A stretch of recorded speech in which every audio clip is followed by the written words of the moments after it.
What's up, YouTube? This is Too Raw for TV. So I want to tackle this issue that's developed, that's smoldering as we go down the stretch for this MVP race in this 2022-23 NBA season, and that is this discussion about Nikola Jokic.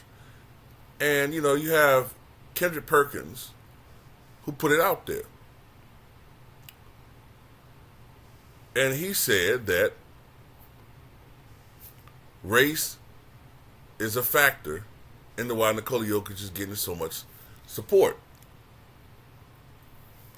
Now, the issue I have with Kendrick Perkins is he is not the best. He's not the great communicator, and he doesn't articulate that well sometimes his arguments. I think what he should be saying is race the only factor? No, because that's what people are twisting his words into. No, it would be factually incorrect to say that race is the only factor into why Nikola Jokic is getting so much support. But is it correct to say race doesn't play any factor? That's not correct either. That kills me when these guys are saying, oh, well, race doesn't play any factor. How the fuck do you know? And does our history show that race doesn't play a factor? I don't care if something was 20, 30 years ago.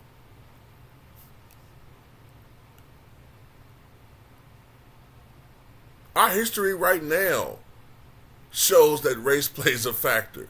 Do we watch politics? Come on, man. Look, it's not out of the realm of possibility for people to support someone who they can relate to.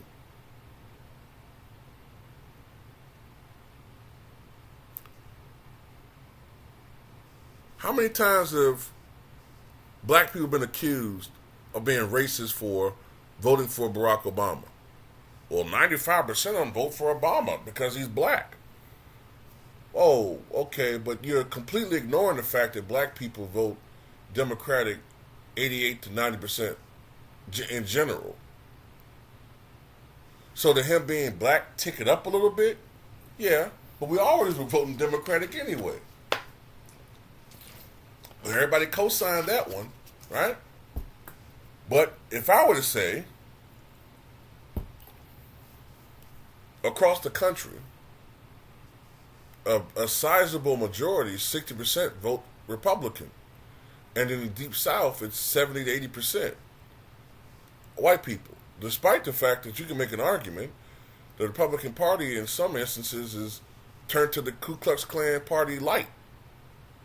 That's a fact. Why is that? Maybe because there are a huge swath of voters who want to preserve what they consider their majority, their supremacy. But people don't want to have those type of conversations. There's a lot of cowardly content creators who don't want to talk about stuff like that. You know what I'm saying? Oh, they'll have no problems crapping on black people because they play the numbers. But they're not going to upset the apple cart. Now I'm just going to read what Charles Barkley said. I'll put a link to this article in the pinned comment in the comments section below. So Charles Barkley had this to say on Kendrick Perkins and this whole thing. He said this on the Altitude Sports Radio program. Quote, "Hey man, I'm trying to work on my golf game, and you're already trying to make me talk about stupid stuff. Come on, man. That's asinine, silly, and stupid. Listen, Joker has won 2 MVPs, well deserved. Him, Giannis, and Embiid are battling for the third one this year. But the notion that people are voting, I mean, you can probably count on one hand the white guys that have won MVPs. Does he even know how many white voters are out there? Or did he just pull it out of his ass?" And he continues saying, quote, "And if white voters," I should have said unquote when I finished that one, but quote, "and if white voters want to vote only for white guys, why has a white guy only won it like 5 times in the last 30 years?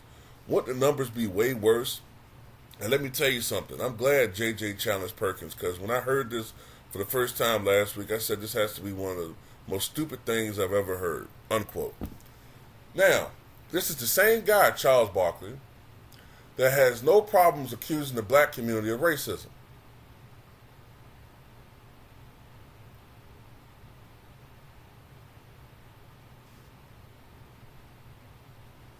Right? But the minute any person accuses other people of perhaps being prejudiced, here they come. The nigger cavalry. Anyway, about this whole, 5 white MVPs in the last 30 years. Okay. Well, that's after Larry Bird, right? Well, who was really out there in the 90s? Was there any white candidates that were credible? Keith Van Horn? Nope. Christian Laettner? Cherokee Parks? Brent Berry?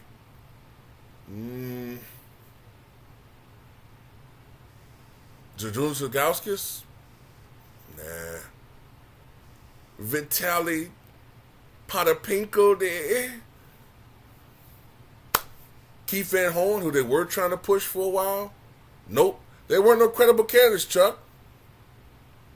But in the 2000s, you had Dirk Nowitzki, who won it in 2007, and deservedly so. And Steve Nash, who won it questionably twice. Questionable. Sorry, it was questionable. Because in 2005, I could see the argument giving it to him, but I think they should have gave it to Shaq. Miami won 59 games that year, which was a bit of a surprise. And Shaq had a strong season. But they gave it to Steve Nash. So that's 3 MVPs for non-black players in a 10-year window. That's 30%. When they make up, 15-60% of the NBA? And then we really didn't have any great white players, until Nikola Jokic, right? Who's about to win it for a 3rd time. So in the 2000s, you already have a majority of MVPs going to a white guy. When there's somebody that is MVP caliber. And let's look at the strongest defenders in the media. J.J. Redick, Bob Ryan, Bill Simmons, Mad Dog. What do they all have in common? I didn't see these guys taking up for Russell Westbrook when he was being criticized in the media for being selfish and stat padding and all of that. You know what I'm saying? Even though he was getting MVPs, he was getting triple doubles at halftime, triple doubles in the 3rd quarter, but he was stealing rebounds from Steven Adams and padding his numbers, staying in games. Maybe he did, but we've seen Nikola Jokic do the same thing. But man, if you do that, you're dishonoring his virtue. You know, that's the problem that a lot of us have. Yes, it plays a factor. It does. I don't care what anybody says, it plays a factor. That's common sense.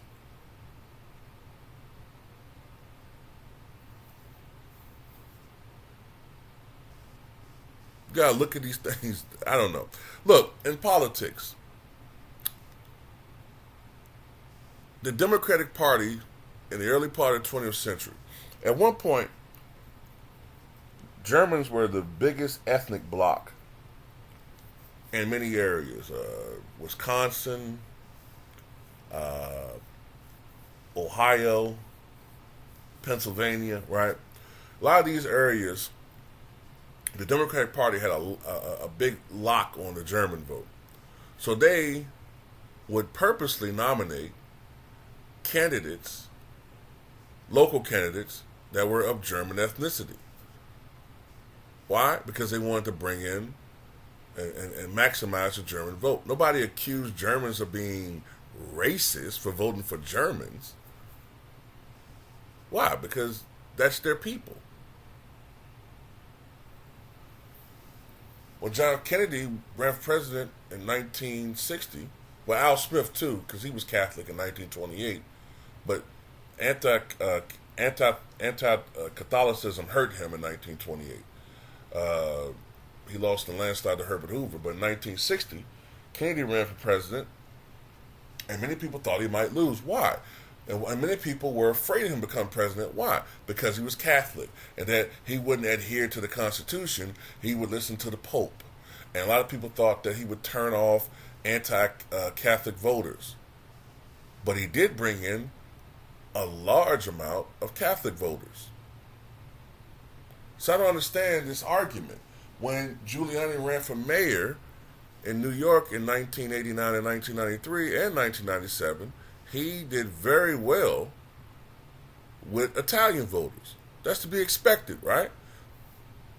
But when black voters come out and vote for Obama or vote for Wilder or vote for, what was the guy that ran for governor in California in the 80s? Tom Bradley, the mayor of L.A. When he ran for governor of L.A., he did very well with black voters. But they were accused of being racist. There's the hypocrisy there. So at the end of the day, all I'm saying is, Kendrick Perkins isn't articulating his argument well, but when you really look at it, he has a point. He has a point. A parent. So at the end of the day, I don't know, man. It's just a lot of these guys, they don't want to really talk about this stuff, man. They're afraid of the backlash. Like I said, Charles Barkley, he don't mind shitting on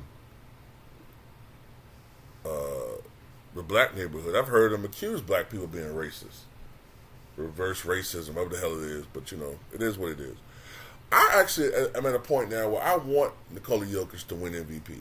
I do. I want him to win it because I want the media to be consistent, and if they lose, if the Denver Nuggets get ousted in the playoffs, I want them to put the same pressure on him to win a championship that they did Russell Westbrook and Giannis and Joel Embiid. They know what we're talking about, but they don't. They make these excuses. His team isn't that good. And all of this, even though they got the best record in the West. Hakeem Olajuwon did not play with another All-Star in 94 and 95. He won back-to-back championships. In 1991 and 1998, Michael Jordan did not play with another All-Star, and he won a championship. In 2009, 2010, Kobe Bryant, look, Pau Gasol, none of those guys are top 75 players. And he won back-to-back championships. Nobody's trying to hear this excuse, man. Like I said, Nikola Jokic is playing on a team where he has 6 or 7 other guys in double figures and about 6 or 7 other players who are shooting between 38 to 45% from beyond the arc. And Jamal Murray, while he may not have been officially another All-Star, he has played at an All-Star level. This is the same guy, Jamal Murray, that led the Nuggets in scoring in the 2020 bubble. See, a guy like J.J. Redick don't want to go against me, because I'll eat his ass up in a fucking debate. Those weak-ass talking points he made. You weak, J.J. I know you listen to our videos in the LWC. Old Man to C. Old Man to 3. And Michael Cooper, right, he'd have locked your ass up.